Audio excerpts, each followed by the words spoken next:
வாங்க நண்பர்களே, பாவக்காய் எப்படி செய்கிறதுன்னு பார்ப்போம். எண்ணெயை ஊற்றி காஞ்ச மிளகாவை போட்டு வச்சுருக்காங்க. ஏன்னா காஞ்ச மிளகா போட்டு அதை லேசாக சூடு காட்டிட்டு அடுத்தது கடுகு போடுறாங்க, வெங்காயம் போடுறாங்க. இது பாவக்காய் பெரட்டின கணக்காக எடுக்கிறது. இது பொரியல் கணக்காக நல்லாயிருக்கும், சூப்பராக இருக்கும். சாப்பிட்டோம்னா அவ்வளோ அருமையாக இருக்கும். ஏன்னா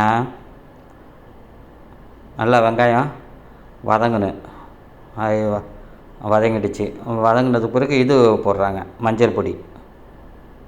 ஆமாம், இதெல்லாம் பார்த்துட்டு என்ன செய்கிறாங்கன்னா, ஒரு லைக் பண்ணி விடுங்க. லைக் பண்ணலன்னா ஒன்றும் செய்ய முடியாது. லைக் தான் பண்ணுங்க. பாருங்கள், பார்த்துக்கிட்டே இருங்க.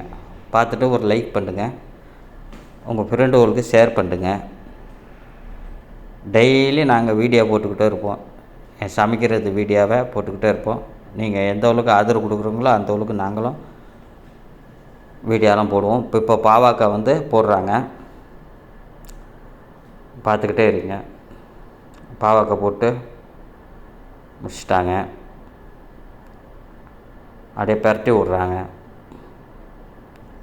பாவக்காய் அப்படியே பரட்டி விட்டுக்கிட்டு இருக்காங்க. தண்ணி ஊற்றுறாங்க.